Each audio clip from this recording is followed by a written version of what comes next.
Hi guys, I have a little bit different of a video than the ones I've been making lately today, but I want to talk about one of my absolute favorite hobbies, if not my number one favorite hobby, and that is vinyl.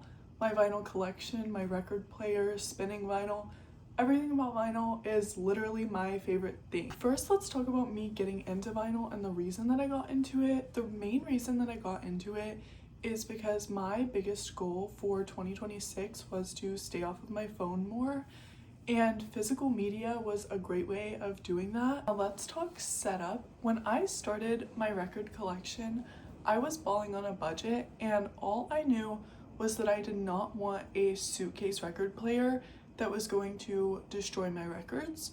So I was looking for a cheap option that was still good and sustainable and gonna last many years without messing up my records at all.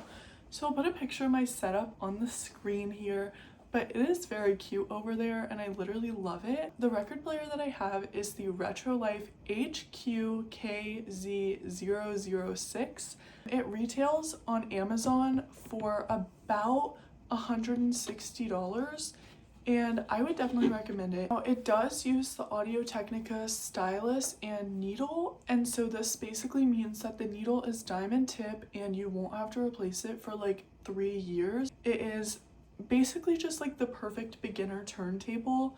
The only thing I will say is it's a manual one, so you do have to set it up on your own and kind of learn the setup process. You also have to drop the needle on your own, which can be intimidating at first, but it's actually very easy once you get the hang of it. The reason that this is cheaper than the Audio-Technica LP60 is because it's manual though, so you're gonna have to get up and take the needle off when the record's done spinning and all that jazz. Now, the speaker that I have is this Wexley Throwback wireless speaker. It does use aux cables if you want to use an aux cord. The record player also has Bluetooth, but the Bluetooth isn't super reliable, but an aux cord works great. I do personally plan to upgrade my speaker because that one's only like a $30 speaker, and I've heard obviously the more expensive you get, the better listening quality you get, and I have noticed that that speaker is not the best listening quality, but it was very affordable at the time. Okay, now let's jump into my records. I am going to show them in the order that I bought them, but at the end I will tell you my most spun and least spun. So the first one I ever bought was Balloonerism by Mac Miller. Mac Miller is just like my all-time favorite artist. When I found this, I couldn't not get it. I bought this one at Second and Charles, which is a secondhand book and record store, and I bought it for $47, I believe, which I think they might have scammed me, but I don't know how much it's retailing for now. On the inside fold, it's all these pictures of Mac Miller, and it's just my favorite thing ever. Also, another thing, I am working on getting protection sleeves right now. They're literally coming in the mail, but collecting records is a slow process, okay? And I have not gotten protection sleeves yet. But the inside of each one has these little protection sleeves, but they're the paper ones, so they don't really protect anything, and it lists all of the songs that are on like each side, and the actual vinyl is just a plain black with blue in the center. The other billfold has the same thing with the songs listed and credits to whoever like helps with the songs, and then on the back is a picture of Mac singing.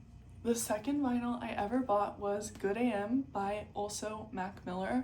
The back has the back of his head, which I think is so funny because when you see Good AM, you only ever see the yawning picture, and I just think that the back of his head being there is hilarious. This one also came with a like collage of the picture of him yawning, but I did frame that and have it up on my wall. I just wanted y'all to be able to see it. I bought this one at a small business record store right by my house, and I got it for $42, which I feel like is pretty accurate for Mac Miller. They kind of all range around like the $40 range. This one doesn't have a billfold, which I was a little bit sad about, but it did come with that poster that I just showed you, so that made up for it. And these are actually bright green, which I thought was very cool.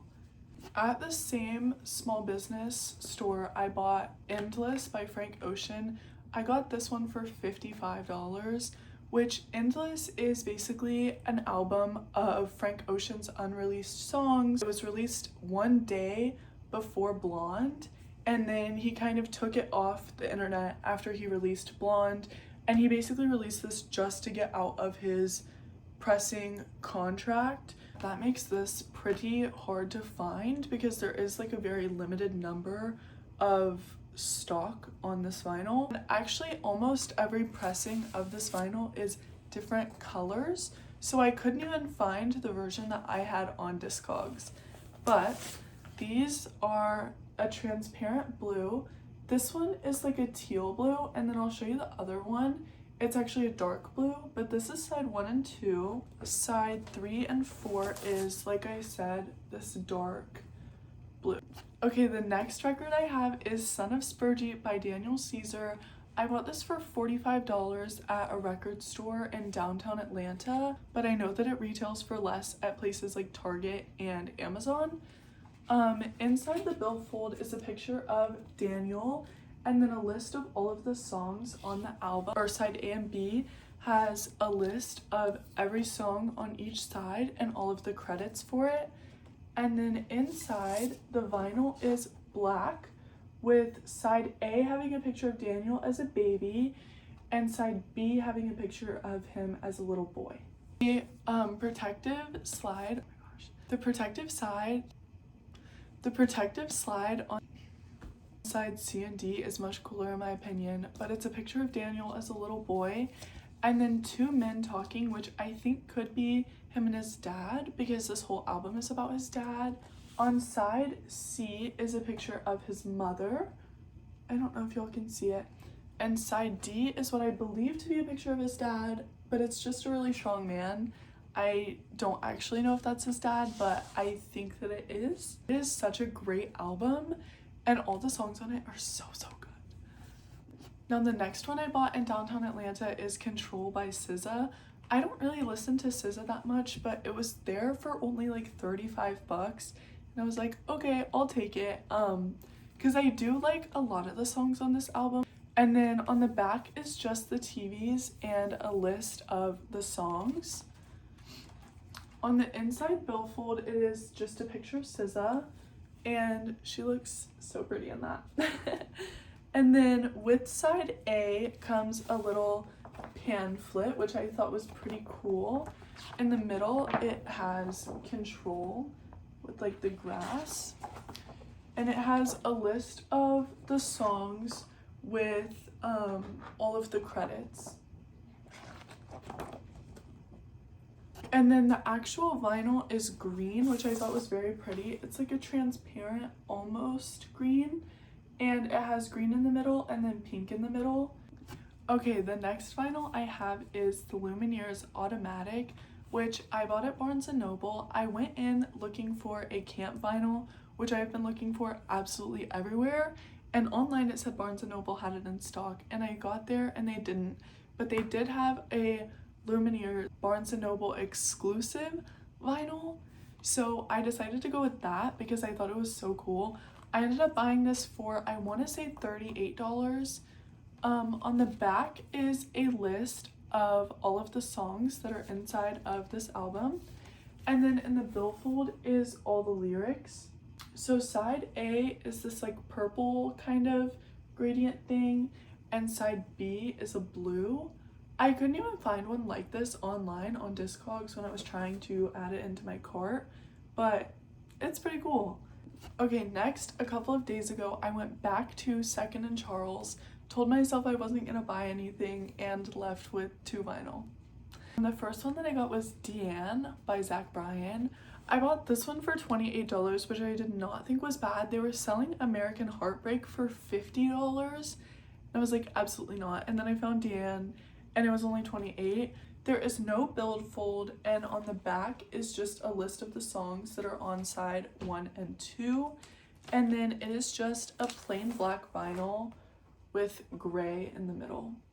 Okay, and the last vinyl I own is Alabama's Just Us. On the back, this has a list of all the songs. I got this at Second and Charles. It was only $5. So I was like, okay. My dad and I used to listen to Alabama together a lot.